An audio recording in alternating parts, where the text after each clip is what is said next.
जागृत झाला, जो जागला, तो पुन्हा कधीही निद्रिस्त होत नाही. जसं फूल उमलल्यानंतर पुन्हा त्याची कळी होत नाही. तसंच या मानवाचं सुद्धा आहे.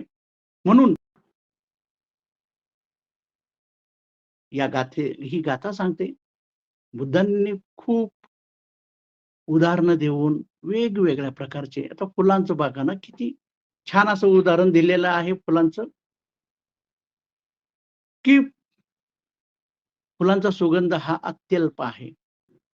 त्यामुळं ही जी बाहेरची फुलं जी उमलतात, सुगंध पसरवतात आणि संध्याकाळी त्याचं निर्माल्य होतं.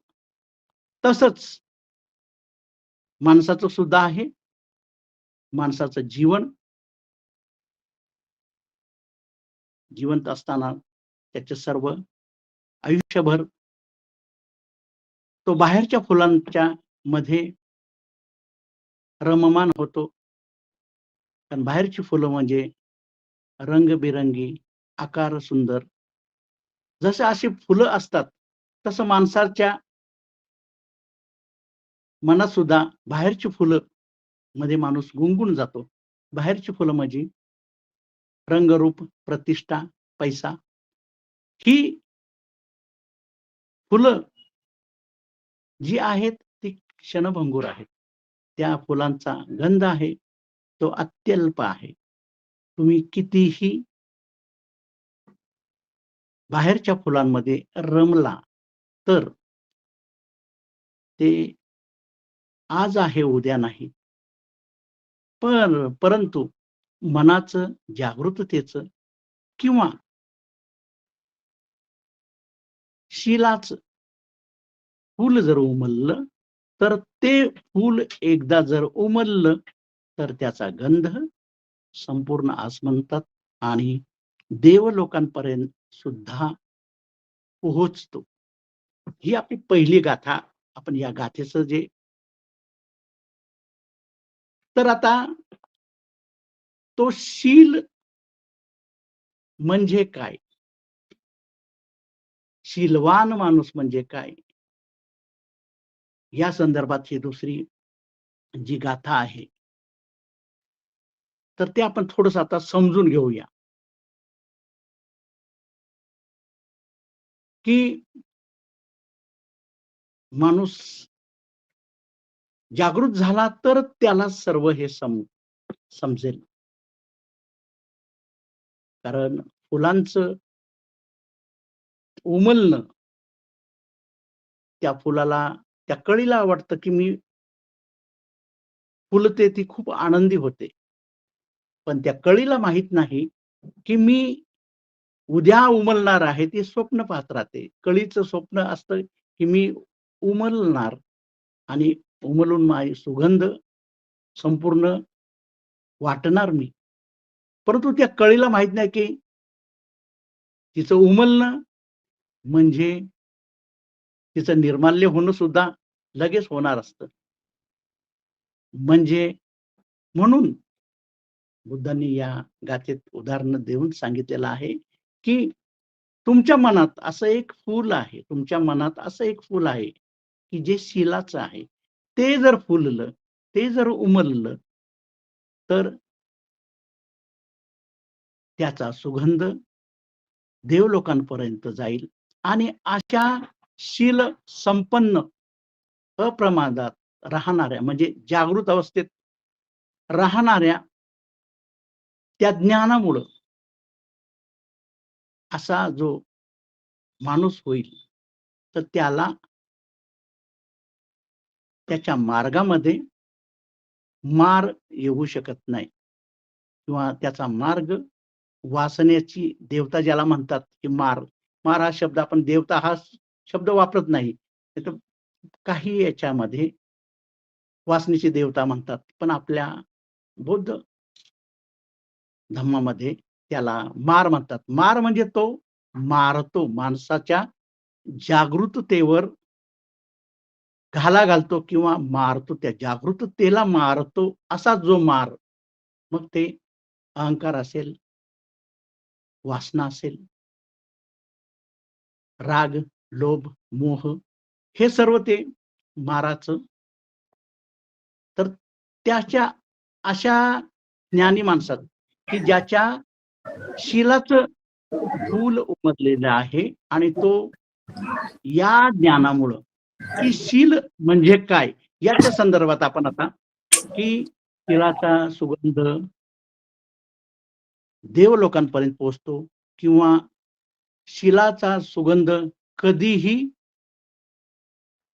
तो त्याची हानी होत नाही. तो तसाच राहतो. तर आता आपण शील म्हणजे काय? याच्या संदर्भात आपण थोडंसं पण विश्लेषण करूया, की आता आपल्याला सांगितलं जातं, की पंचशीलाचं पालन केलं, तर त्याला शील पालन करणारं म्हणतात. आपल्याला 5 शीलं माहीत आहेत. पंचशील आपल्या सर्वांना माहीत आहे. परंतु या गाथेंचा ज्यावेळेस मी अभ्यास करत होतो किंवा ज्यावेळेस मी विश्लेषण करत होतो, त्यावेळेस असं जाणून आलं आहे, की या गाथेनुसार बुद्धांना नेमकं काय म्हणायचं आहे? मग माणसाला त्यांचं बुद्धांचं असं म्हणणं आहे, की फुलणं म्हणजे जागृत होणं. सुगंध जागृत झालेल्या माणसाकडेच तो सुगंध येतो, की जो कधीही नष्ट होत नाही. तर बरेच लोकं अजूनही त्या निद्रिस्त अवस्थेत आहे. विचारही करतात. निद्रिस्त अवस्था म्हणजे काय? की ते अजूनही बाहेर जी फुलं उमलतात, जी कळीचं फूल होतं, फुलाचा सुगंध येतो. परंतु त्या बाहेरच्या फुलांना, बाहेरची जी फुलं आहेत, बाहेरची जी फुलं आहेत, त्यांचं आयुष्य ते किंवा त्यांचा गंध हा अत्यल्प असतो. त्यासाठी जागृत होणं, जागृत म्हणजे शीलवान होणं. शीलाचा सुगंध शीलाचा सुगंध हा माणसाला उघड्या डोळ्यानं दिसत नाही. त्याच्यासाठी अंतरचक्षू उघडावे लागतात. आता अंतरचक्षू उघडायचं म्हणजे हा प्रवास माणसाचा, जो बाहेर माणसाचा जो प्रवास चाललेला आहे. पद, प्रतिष्ठा, पैसा याच्यातच माणूस गुंगून जातो आणि तर ते सर्व बाहेरची उमलणारं आपल्याला वाटतं, की पैसा आहे, संपत्ती आहे, प्रतिष्ठा आहे. परंतु हे बाहेरून थोपलेलं आहे सर्व किंवा या पुष्पवगाच्या संबंधातच म्हणायचं असेल, तर आपण फुलासंबंधित बोलू. तर प्लास्टिकची फुलं सुद्धा जसे असतात, दिसतात छान, पण त्याला लांबून त्याचा रंग छान असतो, आकार छान असतो. परंतु त्याच्यातून सुगंधच येत नाही. तशाच प्रकारे ही जी फुलं आहेत बाहेरची, त्याच्यात आपण जे रममान होतो आणि संध्याकाळी जसं उमललेली कळी जे फूल झालेली असते, ती संध्याकाळपर्यंत पूर्ण मुरझून जाते आणि ती नष्टही होते. त्याचा काहीही उपयोग होत नाही. पण शीलाचं गंध हा म्हणजे शील की जे अप्रमादातून किंवा जागृत झालेला माणूस, तो खरं अर्थानं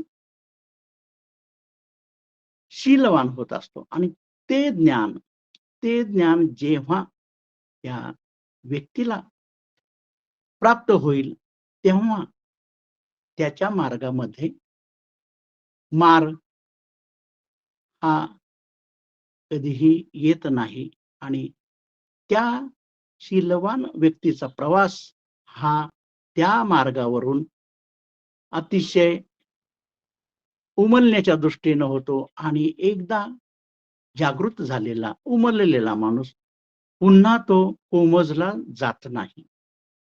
ह्या गाथेच्या 2 गाथा ह्या ज्या आहेत, त्याच्यात अजूनही आपल्याला खूप थोडंसं उदाहरणं देऊन सुद्धा आपल्याला सांगता येईल. म्हणजे अजून उदाहरणं जर दिली तर आपल्याला ती गाथा अतिशय सुंदरपणे समजली जाईल, की एका ठिकाणी असेच प्रवचन देत होते, की सिद्धार्थाचा जन्म, सिद्धार्थाचं बालपण या संदर्भात खूप सर्वांना माहिती होती. सिद्धार्थाच्या वडिलांनी सिद्धार्थाच्या बालपणात खूप सर्व सुखसोयी मुबलक प्रमाणे उपलब्ध करून दिलेल्या होत्या. त्यानंतर सिद्धार्थाचं लग्न झालं आणि असित मुनींनी सांगितल्याप्रमाणे, की हा तुमचा मुलगा एकतर जगज्जेता होईल किंवा एक साधू संन्यासी किंवा मुनी होईल. असं एक भाकीत असित मुनींना केलेलं होतं आणि त्या संदर्भातच एक विद्वान व्यक्ती असं त्या संदर्भात आपल्या विहारामध्ये वगैरे सांगत होता माहिती. पूर्ण सिद्धार्थाची माहिती सांगितल्यानंतर आणि नंतर ते ज्यावेळेस त्यांनी सांगितलं, की मग बुद्ध. तर सिद्धार्थाचं जी माहिती आहे, ती सर्वांना तो इतिहास आहे, तर सर्वांना माहिती आहे. जेव्हा सिद्धार्थ बुद्ध झाले, तेव्हा ते सिद्धार्थ राहिलेले नाहीत. म्हणजे सिद्धार्थ त्यांचा नावलौकिक, त्यांचा संपूर्ण इतिहास हा इतिहासातच जमतो. त्यांचा इतिहास केव्हापासून लक्षात राहायला लागलेला आहे लोकांच्या, ते बुद्ध झाल्यानंतर. म्हणजे सिद्धार्थाचा सुगंध अत्यल्प होता, परंतु बुद्धांचा सुगंध तो आज जगभर पसरलेला आहे. त्यामुळे हे मी एक उदाहरण तुम्हाला, की सिद्धार्थ आणि बुद्ध, की ज्यावेळेस माणसाचं, शीलाचं, जागृततेचं फूल उमललं जातं, त्यावेळेस जे अत्यल्प फूल, की जे फुलाचा सुगंध अत्यल्प होता,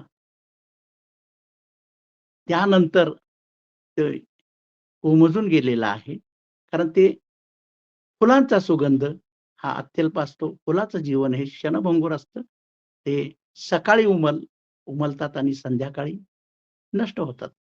परंतु नंतर बुद्धत्वाचं फूल जे 6 वर्षाच्या तपश्चर्येनंतर जे उमललं, ते मात्र त्याचा सुगंध पूर्ण देवलोकांपर्यंत पोहोचलेला आहे. हे आता बुद्धांचंच एक उदाहरण याच्यात ते ही गाथा सुंदरपणे समजावावी म्हणून मी तीच गाथा दिलेली आहे. त्याचंच उदाहरण दिलेलं आहे. तेव्हा चंदन असो वा तगर, कमळ असो वा जुही, या सर्व सुगंधामध्ये शीलाचा सुगंध हा सर्वश्रेष्ठ आहे. का? कारण चंदन किंवा जुही किंवा कमळ हे रूप, रंग आणि आकाराच्या संदर्भात आहेत. फक्त रूपाचं आणि सुगंधाचे ते फक्त स्वप्नवत असं ते, परंतु बुद्धत्वाचं किंवा निराकाराचं जे फूल आहे, ते फूल जेव्हा उमलतं, त्यावेळेस माणसाला खऱ्या अर्थानं चैतन्य मिळतं, की जी त्याची ऊर्जा, की खरा माणूस चैतन्य काय आहे, ते ज्यावेळेस तो त्याची वाटचाल जसं स्वतःकडे वाटचाल होते, बाहेरच्या फुलाच्या रंगात, रूपात किंवा त्याच्या सुगंधात न रमता म्हणजेच बाहेरच्या प्रतिष्ठा, पद, प्रतिष्ठा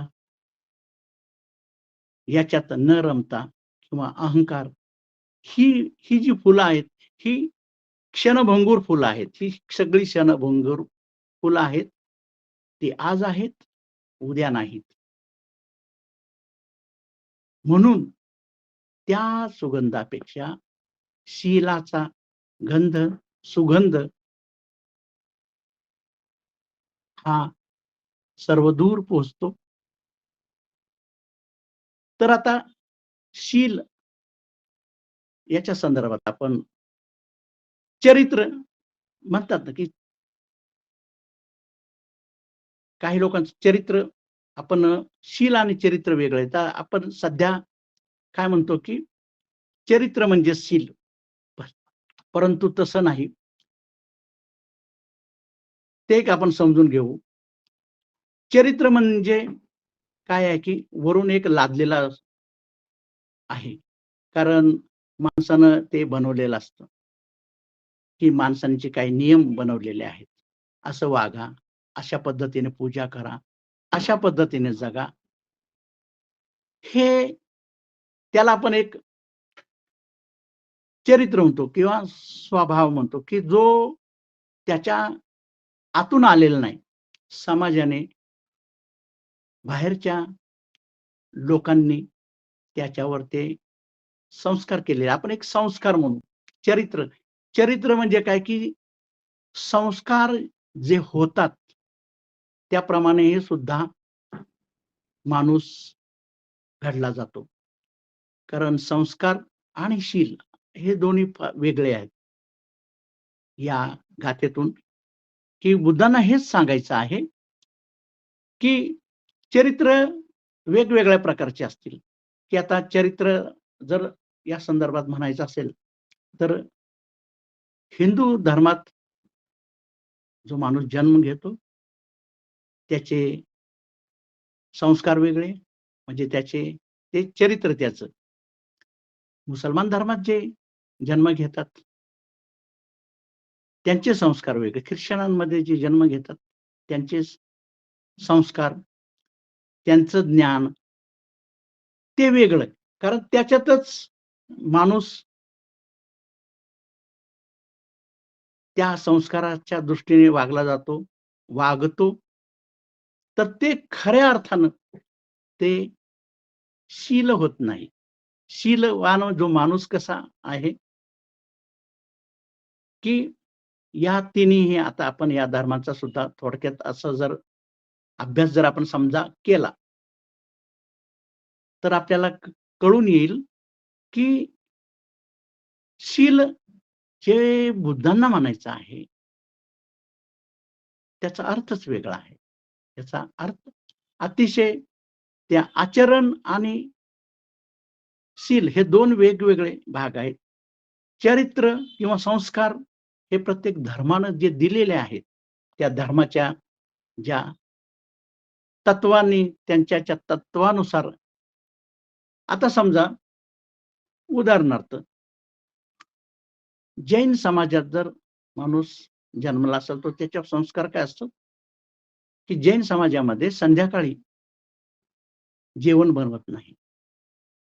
आजूबाजूला तुम्ही जर पाहिलं, आता माझ्या आजूबाजूला होते जैन समाजातली लोकं, ते 7 नंतर चुलीवर तवा ठेवत नव्हते. म्हणजे असं त्यांच्यात एक संस्कार होता तो, की जैन माणूस हा रात्रीचं जेवण करत नाही. म्हणजे रात्रीचं स्वयंपाक बनवायचा नाही. फक्त जे काही सूर्योदयाच्या अगोदर खायचं. कारण जसे पक्षी सकाळी जाऊन फिरून येतात, संध्याकाळी दाणे वगैरे घेतात, खातात आणि सूर्योदयाच्या अगोदरच झोपतात. हा एक संस्कार तोच जैनांनी घेतलेला आहे. तर जैन समाजात असं आहे. तर कदाचित कोणी जर एखादा पूर्वीच्या जैनांमध्ये असं ते होतं, की संध्याकाळी ते जेवत नाही आणि कदाचित जर एखाद्याला जेवायचं वाटलंच, तर तो संस्कार किंवा ते चरित्र इतकं त्याच्या मनावर बिंबवलेलं असतं, की जरी तो चुकून खाल्ला त्यानं रात्रीचं जेवण जेवलं, तर त्याला ते उलटी होत होतं, पचत नव्हतं. असे संस्कारामुळं तसेच आपण मुस्लिम धर्मात पाहू शकतो, ख्रिश्चन धर्मात पाहू शकतो, की त्या-त्याप्रमाणे 40 दिवसाचा उपवास आहे. ख्रिश्चनांमध्ये सुद्धा आहे. आपल्यात सुद्धा वर्षावास आहे. आपण तेही पाळतो. कारण सर्वच त्याच्यात आले. सर्व संस्कार जे बाहेरून लादलेले आहेत, ते त्याला चरित्र म्हणतात. आणि शील म्हणजे काय, की आतून जे मानवाच्या आतून, की जीवनाच्या अगोदर जे चैतन्य होतं आणि मृत्यूनंतर सुद्धा जे राहणार आहे, असा फार गहन पद्धतीने याच्यामध्ये शील आणि चरित्र या संदर्भात सांगितलेलं आहे आणि विश्लेषणाच्या दरम्यान मला ते आढळलेलं आहे, की काही वेळेस असं वाटतंच, की जे आपल्याला आता आपण बौद्ध व्यक्तीच्या दृष्टिकोनातून विचार केला, तर आपण पंचशील जर पाहिलं, तर तुम्ही वर इकडे गेला, बर्फाळ प्रदेशात गेला, तर आपलं शील काय होतं, की मी कोणाची हत्या करणार नाही, खाणार नाही, मारून खाणार नाही. पण तिकडची बुद्धिस्ट लोकं वर तुम्ही थंड प्रदेशात पाहिली किंवा थायलंड साइडला जिकडे वेगवेगळ्या देशात जर पाहिलं, तर त्या भौगोलिक परिस्थितीमध्ये तिकडं मांसाहार चालतो. कारण जगण्यासाठी तिकडे मांसाहार चालतो. दारू पण पिली जाते. तर शील जे पंचशील आहेत, मी प्राण्याची हत्या करणार नाही, मी दारू पिणार नाही, मी खोटं बोलणार नाही, मी चोरून खाणार नाही. हे जे आपण म्हणतो पंचशील हे एक आचरणाचे तत्व म्हणजे एक आपल्याला ही सुद्धा ज्यावेळेस आपण सर्व धर्माच्या तत्वाचा, आचरणाचा ज्यावेळेस भाग विचार करतो, त्यावेळेस आपल्या सुद्धा धर्मातील जे काही तत्व आहेत, त्याचा सुद्धा आपल्याला विचार करावाच लागेल. कारण ह्या विश्लेषणाचा दृष्टिकोनातून. तर मग ते शीलाचं आचरण म्हणजे काय? म्हणजे शील म्हणजे काय? तर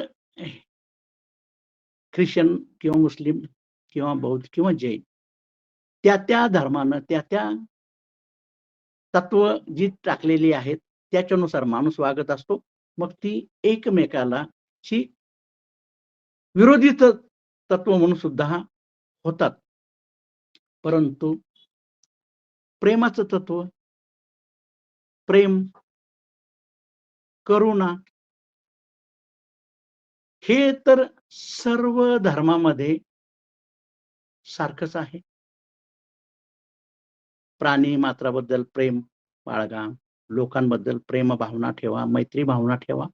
हे सर्व धर्मामध्ये सारखंच आहे. सर्व धर्माच्या तत्वांमध्ये तत्व वेगळी आहेत. परंतु मानवाच्या जीवनामध्ये ही सर्व समान तत्व प्रेम, करुणा, मैत्री ही खरी शीलाची तत्व आहेत. ही खरी शीलाची तत्व आहे. असं ह्या आणि अशा पद्धतीनं जो शीलवान माणूस होतो, त्याचा सुगंध देवलोकापर्यंत सुद्धा पोहोचतो. अशा ह्या 2 गाथांचा अर्थ आहे. तर हे सर्व जे मी विश्लेषण करीत आहे, ते या गाथेतून मला अभ्यासाअंती हे माझ्या निदर्शनास आलेलं आहे. ते मी आपल्यासमोर सादर करीत आहे. तर शील आणि चारित्र्य या दोघांमध्ये आणि इथंच खरी गफलत होत असते, की आता काही लोकं संस्कार होतात. आता दूध हे शाकाहारी आहे का मांसाहारी हा एक सुद्धा एक त्या संस्काराचा भाग आहे.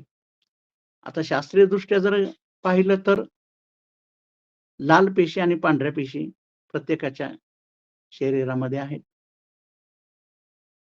रक्त हे लाल पेशीने बनतं आणि म्हणतात की दूध हे पांढऱ्या पेशीने बनतं. म्हणजे रक्त बनल्यानंतर तो मांसाहार होतो आणि दूध पिल्यानंतर तो शाकाहार कसा होत असेल?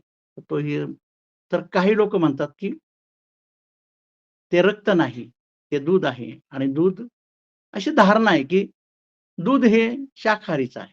परंतु शारीरिक म्हणजे दृष्टीने जर विचार केला, तर रक्त आणि दूध हे सर्व प्राण्यांमध्ये निर्माण होतं. तर त्याच्यावर सुद्धा असं ठरलं जातं, की शाकाहारी का मांसाहारी?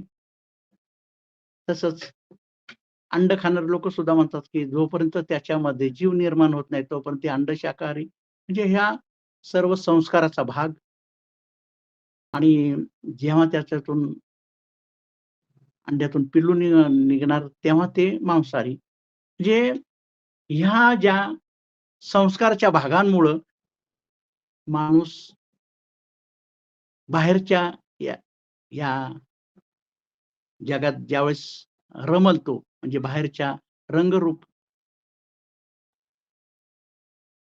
अडकून पडेल, तर ते संस्कार जर अडकून पडला, तरी ते सुद्धा त्या फुलाच्या अत्यल्प अशा सुगंधासारखंच आहे, की जसा फुलातून सुगंध अत्यल्पच टिकतो, परंतु या विचारसरणीतून शील म्हणजे काय?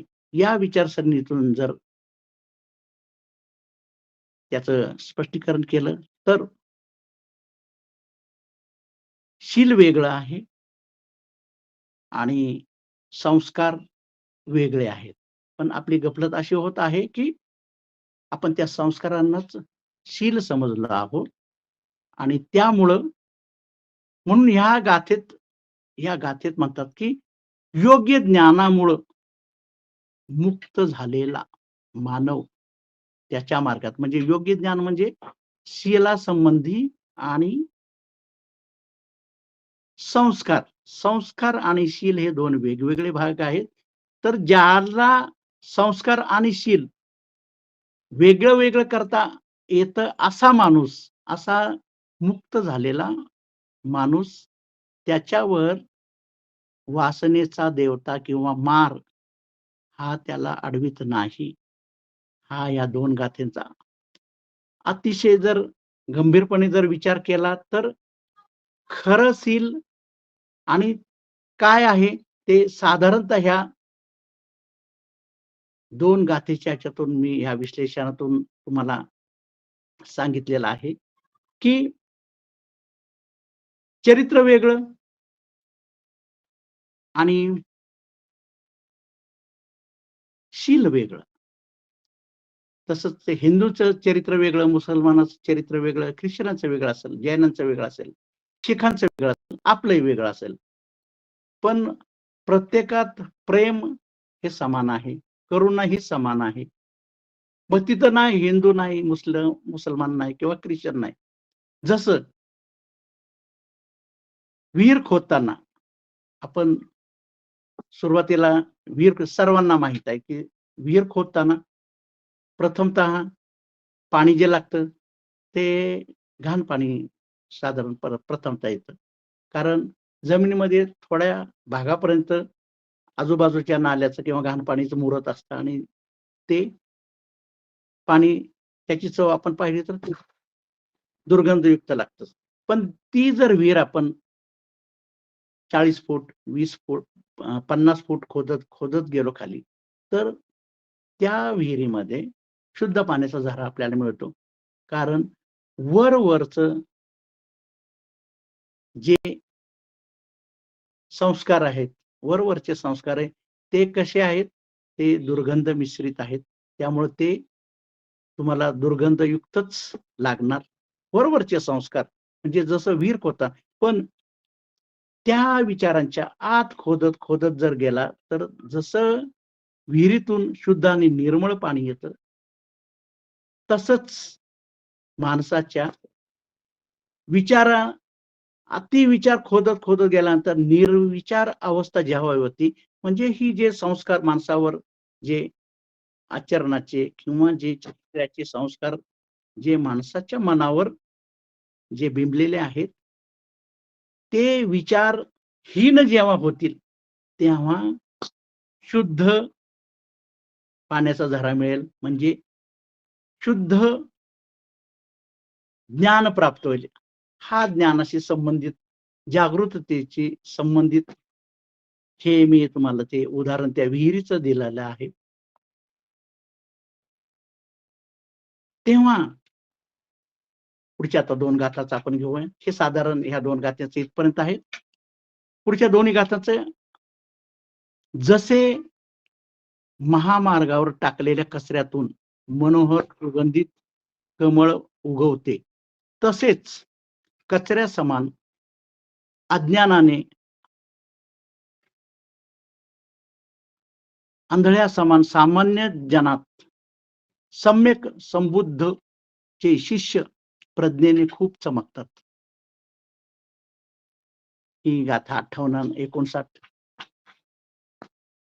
तर ह्या 2 गाथा सुद्धा अतिशय महत्त्वाच्या आहेत.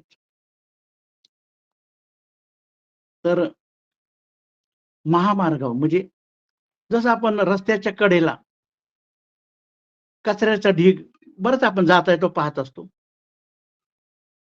त्याच्यामध्ये कमळ उमललेलं पाहतो आपण. खरं म्हणजे हे आश्चर्यच आहे, की कचरा, चिखल, कूड़ा-करकट टाकलेला असतो आणि त्याच्यातून डौलाने ते कमळ उमलतं. ते फूल उमलतं आणि सुगंध देत राहतं. तसंच जे सामान्य लोकं आहे, अडाणी आहे, अज्ञानी लोकं आहे, कचऱ्यासमान ज्यांना मानतो, त्या अंध लोकात किंवा त्या सामान्य लोकात सुद्धा सम्यक संबुद्धाचे, बुद्धांचे हे ज्ञान ज्यांना मिळतं, ते शिष्य, ते श्रावक त्या ज्ञानाच्या प्रज्ञेनं खूप चमकतात. जसं कचऱ्याच्या ढिगाऱ्यावर फूल आनंदाने डोलतं आणि आपला सुगंध पसरवतं. तसंच कचऱ्यासमान असणाऱ्या माणसात, अज्ञानी माणसात सुद्धा सम्यक संबुद्धाचे शिष्य, श्रावक त्या प्रज्ञेने सम्यक संबुद्धाच्या प्रज्ञेनं ते शिष्य सुद्धा चमकतात. ह्या 2 गाथामध्ये जर आपण त्याचा अर्थ आणि त्याचं जर स्पष्टीकरण केलं, तर रस्त्याच्या कडेला टाकलेल्या कचऱ्यातून कूड़ा-करकट, चिखल, घाण त्याच्यातून मनोहर सुगंधित असं फूल, कमळ उगवतं. म्हणजे म्हणजे त्या कचरा, तो चिखल म्हणजे कमळ आहे का? तर नाही. तर काही लोकांना असं वाटतं, की जर ही गाथा आपल्याला असं सांगते, की त्या कचऱ्यातून, त्या चिखलातून कमळ उगवतं. तर मग असा अर्थ अज्ञानी लोकं असा घेतात, की ठीक आहे मग तो चिखल आहे. तो चिखलच आपण घरात घेऊन यावा आणि आपल्या संपूर्ण घरात चिखल टाकायचा आणि पाहायचं, की कमळ उगवतं का त्यातून. परंतु होत नाही. तसं होत नाही.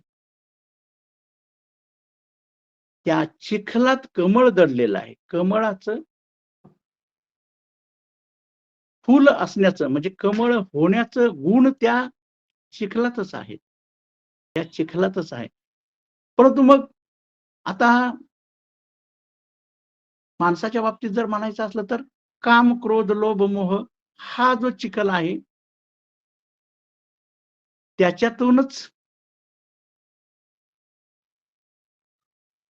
त्याच्यातूनच जे शिलाचं फूल उमलतं, शिलाचा सुख, की ज्या सुगंध हा देवा लोकांपर्यंत पोहोचतो. असंच शिलाचं फूल सुद्धा त्या माणसाच्या मनातूनच उमलत असतं. परंतु काम, क्रोध, लोभ, मोह हा आपण मग टाकून द्यायचा. मग आपल्याला सांगितलं जातं, काम, क्रोध करायचा नाही, लोभ करायचा नाही, हे सर्व टाकून द्यायचं. हे सर्व टाकून दिलं, तर मग कमळ कसं उगवेल? त्या ह्या लोभ, मोह, माया याच्यातूनच माणूस जागृत होत असतो. माणूस घडला जात असतो. तर मग हे घडणं कसं? ते जर ठेवून तर त्याचं या गाथेतून असं आपल्याला बुद्धांनी सांगितलेलं आहे, की काम, क्रोध, लोभ, मोह याच्यातून ह्याचा तुम्ही जर त्याचा वापर वेगळ्या पद्धतीने कारण काम, क्रोध, लोभ, मोह ही जी ऊर्जा आहे, ही जी निसर्गाने दिलेली आहे, ही ऊर्जा जर आपण नष्ट केली समजा काम, क्रोध, लोभ, मोह आपल्याला नाही ठेवायचा, तर ती ऊर्जा, ती शक्ती असेल, तर तो माणूस शक्तिहीन होईल. तेव्हा काम, क्रोध, लोभ, मोह हे जर ठेवायलाच पाहिजे. संसारात आहे तर हे जगामध्ये हे राहणारच आहे. त्याच्यातून सुद्धा आपल्याला कमळ, आपल्याला ज्ञानाचं, जागृतीचं कमळ फुलवायचं आहे त्याच्यातूनच. म्हणजे कचऱ्यातून, चिखलातूनच किंवा या कामक्रोधातूनच माणसाचं जीवन फुलवायचं आहे. तर त्याच्यासाठी ही गाथा जी सांगितलेली आहे, की महामार्गावर टाकलेल्या कचऱ्यातून मनोहर सुगंधित कमळ उमलते. तसेच कचऱ्यासमान असणाऱ्या सामान्य जनातून सुद्धा जर हे सम्यक संबुद्धाचं हे ज्ञान जर माणसाला झालं, तर तेही शिष्य किंवा ते श्रावक प्रज्ञेनं खूप चमकतात. तर ही ज्या ह्या 2 गाथा अतिशय, अतिशय सुंदर म्हणजे याच्यात ते आपल्याला समजून घ्यायला लागेल, की मग काही लोकं म्हणतात, की मग काम, क्रोध, मोह आहे ना, या चिखलातून जर तर मग आम्ही काम, क्रोध, मोह म्हणजे हा आम्ही चिखलच आमच्याजवळ ठेवतो. तुम्हीच म्हणालात, की चिखलातून कमळ उगवतं. तर माणसं सुद्धा म्हणतात, की काम, क्रोध, लोभ, मोह आहे ना, याच्यातूनच जर माणूस होणार असेल, तर आम्ही याच्याकडेच जास्त लक्ष देणार. मग आम्ही क्रोधाकडं जास्त लक्ष देणार. पण त्याच्यात सांगितलं, की त्या दुर्गतीतून, त्या चिखलातून जसं कमळ उमलतं, तसंच लोभ, मोह तुम्ही रूपांतर करायला हवं. तुमची जगण्याची पद्धत रूपांतरित करायचं. एखाद्या गोष्टीतून तुम्हाला जर रूपांतरित करण्याचं जर ते कसब मिळालं आणि ते ह्या गाथेतून आहे, की त्याच चिखलाचा वापर करून कारण चिखलाचा त्या चिखलातूनच कमळाचा देठ येत असतो आणि त्या चिखलातूनच जो सुगंध कमळा कमळ जो पसरवणार असतो, त्या चिखलातूनच येत असतो. त्यासाठी चिखलही आवश्यक आहे. फक्त रूपांतराची प्रक्रिया ही माणसाला या शील म्हणजे खरा स्वभाव किंवा त्याचा खरा स्वभाव काय आहे? त्याचं जागरण तर ते जागृत झाल्यानंतर ज्यावेळेस माणूस संपूर्णतः याप्रमाणे त्याचं रूपांतराच्या क्रियेत ज्यावेळेस तो लक्ष देईल, त्यावेळेस सामान्य माणसातून सुद्धा सामान्य माणसातून सुद्धा श्रवण करून ह्या गाथांचं श्रवण, या गाथांचे अर्थ आपल्या मनात जोपर्यंत बिंबवणार नाही, बुद्धांच्या ह्या गाथा ज्यावेळेस लक्ष देऊन आपण ऐकतो, त्यावेळेस त्या फक्त गाथाच राहत नाहीत. ते बुद्धांचे ते शब्द त्या बुद्धत्वातून आलेले असतात. त्या बुद्धत्वाच्या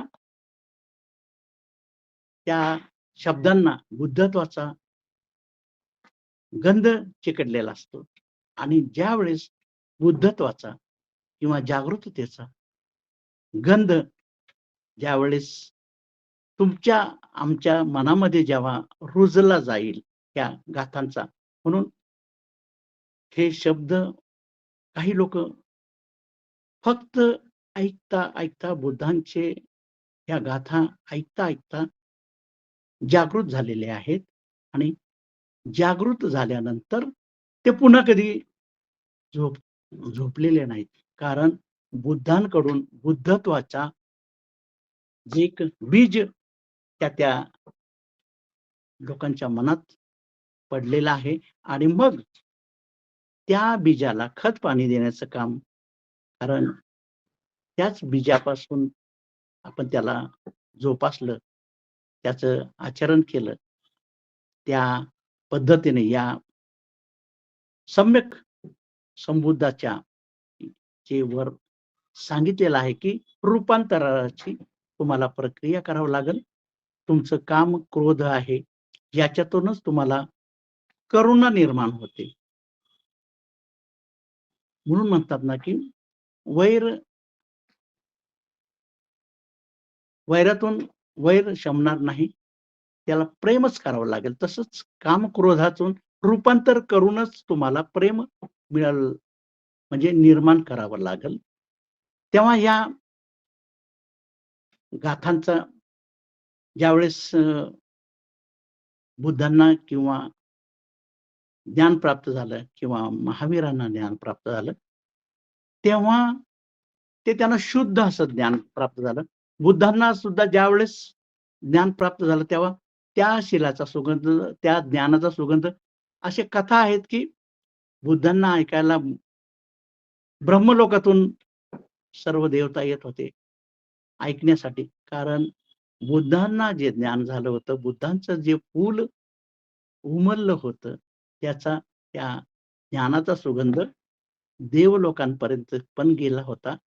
तेव्हा अशी कथा सांगतात, की बुद्धांना सुद्धा त्या देवलोकातून लोक येऊन सांगितलं लोकांनी, की मानवाला समजल अशा पद्धतीनं तुम्ही हे ज्ञान द्या, तर त्या मानवाला समजेल. आम्हाला तर समजलेलं आहे. परंतु तुम्ही मानवातून हे ज्ञान प्राप्त झालेलं आहे, तर तुम्ही त्या मानवांना हे त्यांना समजेल अशा भाषेत सांगा.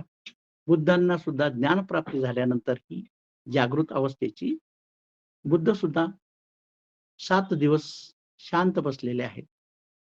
त्यांना काही कळेना, की एवढं मोठं ज्ञान कोणाला मी देऊ? कसं सांगू आणि कोणाला समजल?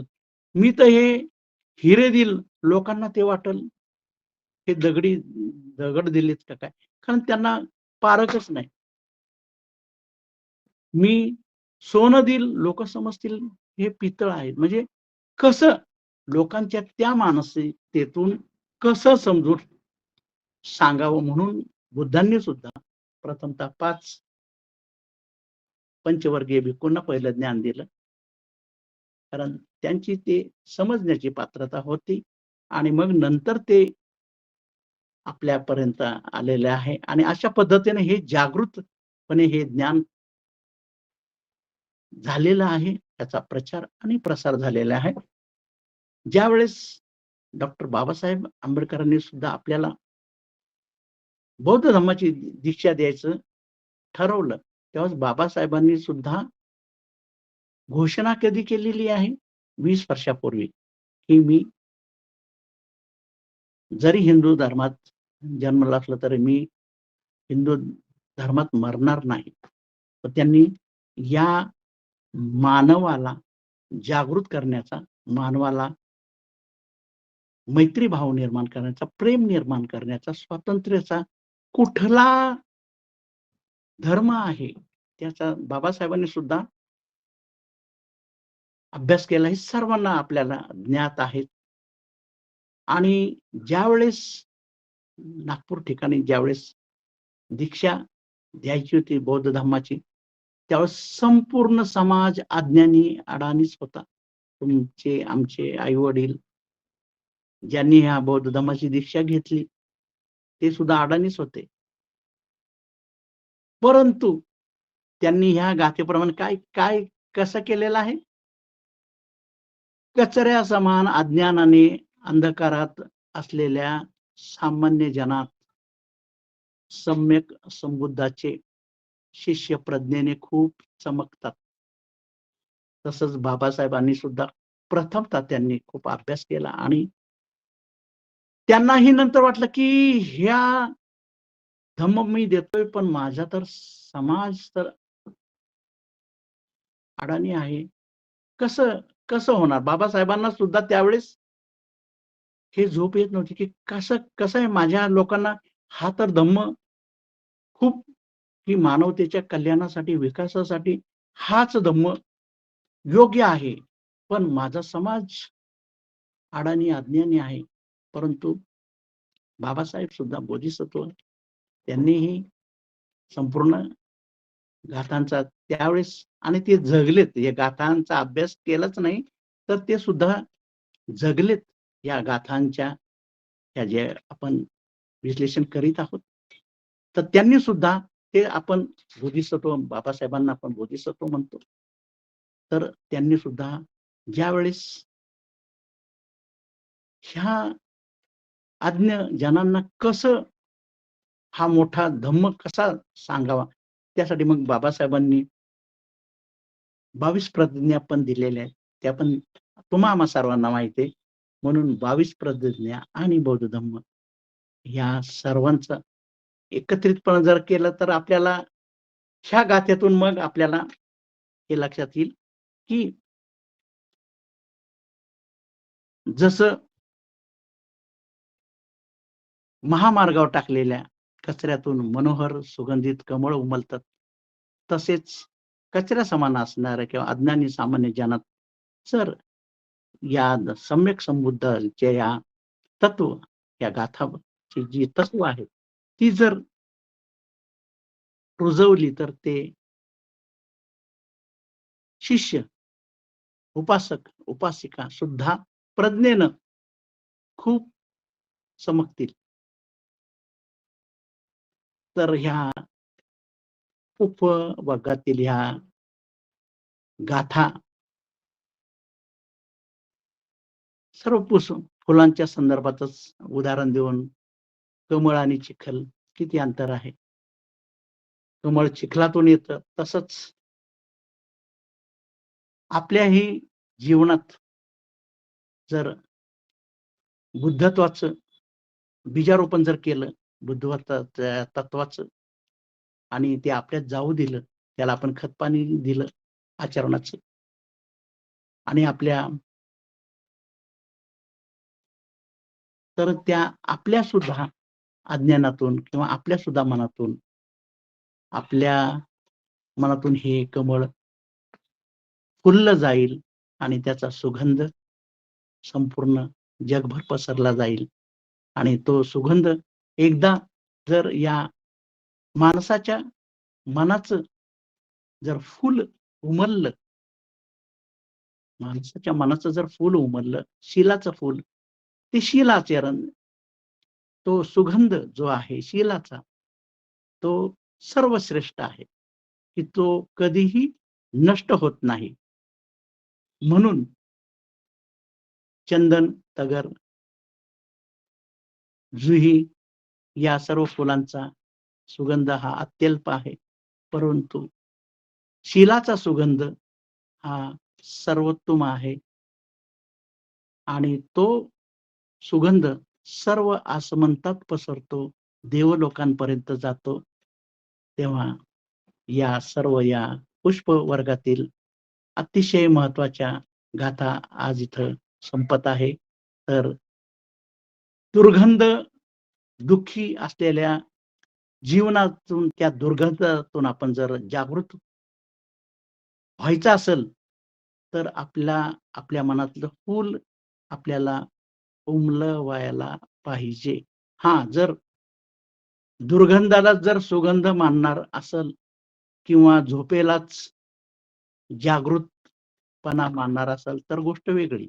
पण ज्याला जागं व्हायचं आहे, ज्याला फुलायचं आहे, त्याला दुर्गंधाचा त्याग करावाच लागेल किंवा झोपेचा त्याग करायला लागेल, जागृत व्हायला लागेल आणि जागृततेचा किरण एक जरी गाथातून मिळाला, तरी त्या किरणातून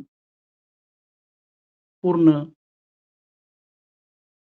उगवलेला सूर्य आपल्याला पाहता येईल. आपल्या जीवनाचं आपल्याला संपूर्ण जीवनामध्ये उजेड निर्माण करता येईल किंवा सुगंध निर्माण करता येईल. अशा या अतिशय महत्त्वाच्या गाथा मी इथं थांबवत आहे. चंदन असो वा तगर, कमळ असो वा जुही, या सर्व सुगंधामध्ये शीलाचा सुगंध सर्वश्रेष्ठ आहे. तुम्हा सर्वांचं कल्याण हो आणि तुम्हाला या गाथा पुरेपूर समजल्या असतील असं मी गृहीत धरतो आणि इथेच थांबतो. खूप खूप धन्यवाद सर. खरोखर तुम्ही खूप छान विश्लेषण केलेलं आहे. खरंच सरांचे मानावे तेवढे आभार कमीच आहेत. प्रत्येकाच्या ज्ञानात नक्कीच भर पडलेली आहे.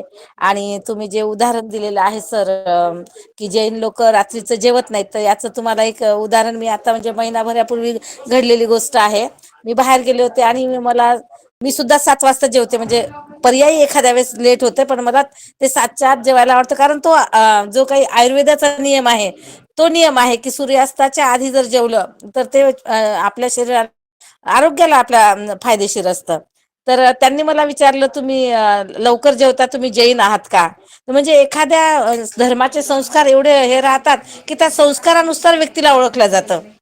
तर खूप खूप धन्यवाद. खरोखर आचरण, शीलाचरण जे आहे, हे म्हणजे बुद्धांनी सुद्धा सांगितलेलं आहे की आचरण खूप महत्वाचं आहे. नुसतंच शाब्दिक म्हणजे नाही का, नमो तस्स जसं होईल तसं, असं नाही आहे. तर त्या नमो तस्सला सुद्धा खूप मोठा अर्थ आहे. तर खूप खूप धन्यवाद. आणि तर मी विनंती करते, आभार आहेत आजच्या कार्यक्रमाचे, ते सर्वांचे परिचित असे बदल कांबळे सर. आदरणीय मदन बजरंग कांबळे सर. सर बौद्धाचार्य आहेत, सुप्रसिद्ध गायक आहेत, माजी स्टेशन प्रबंधक, सेंट्रल रेल्वे पुणे. आणि सगळ्यात महत्वाचं म्हणजे सरांचा आणखी सर्वात मोठा परिचय म्हणजे दिग्गज जे गायक आहेत, आपले मिलिंद आनंद शिंदे, मिलिंद शिंदेचे वडील, त्यांच्या सोबत त्यांनी गायकीचे कार्यक्रम केले आहेत. तर असे पट्टीचे गायक आहेत कांबळे सर. तर मी विनंती करते सरांना, सरांनी थोडक्यात नाही, सरांनी आपलं आभाराचं कार्य हाती घ्यावे. आदरणीय कांबळे सर, मदन कांबळे सर. धन्यवाद ताई.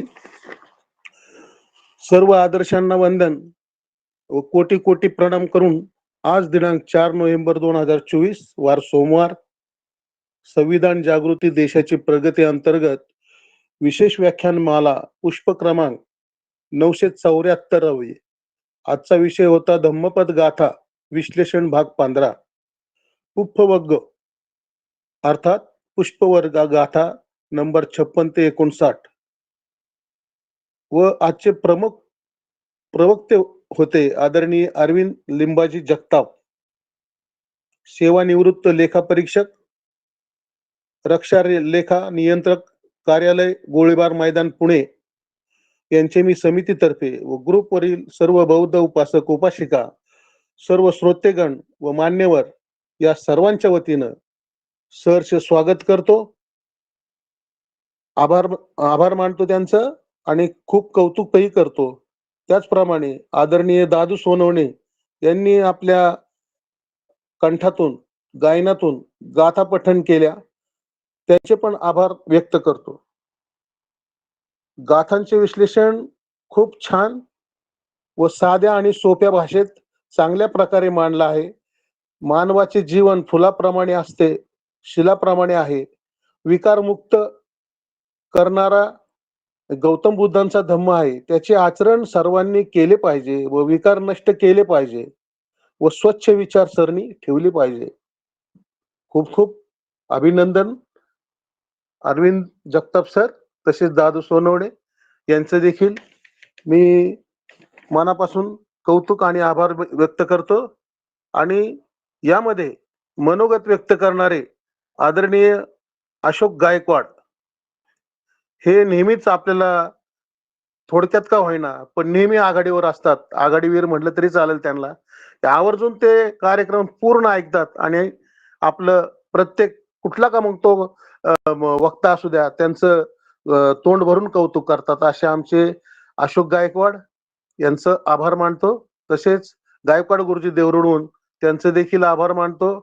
तसेच दत्ता जगताप गुरुजी यांचं सुद्धा मी आभार व्यक्त करतो.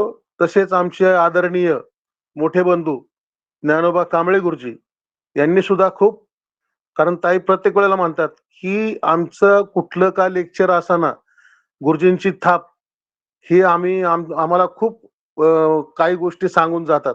तसं ते आमच्या ज्ञानोबा दादांचे पण खूप खूप आभार व्यक्त करतो. आणि माझ्याकडून कुणाचे नाम उल्लेख घ्यायचे राहून गेले असल्यास मी दिलगिरी व्यक्त करतो. तसेच या कार्यक्रमाचे सूत्रसंचालन व प्रस्तावना करणारे आदरणीय सरलाताई दामोदर उपरवट आणि ताई आदरणीय इथेच थांबतो व पुढील कार्यक्रम व सूत्रसंचालन करण्यासाठी उर्वरित कार्यक्रम पार पाडण्यासाठी मी आदरणीय सरलाताई दामोदर उपरवट यांच्याकडे कार्य सोपवतो. जय भीम, जय संविधान, नमो बुद्धाय. धन्यवाद सर, खूप खूप धन्यवाद. आणि सर्वांचे आभार व्यक्त करणारे आदरणीय कांबळे सर, मदन कांबळे सर यांचे आपल्या समितीतर्फे आणि माझ्यातर्फे आणि सर्व आपले श्रोते, आपले वक्ते, श्रोते सर्वांच्या तर्फे मी सरांचे खूप खूप आभार मानते. आणि आजचा कार्यक्रम इथेच संपला.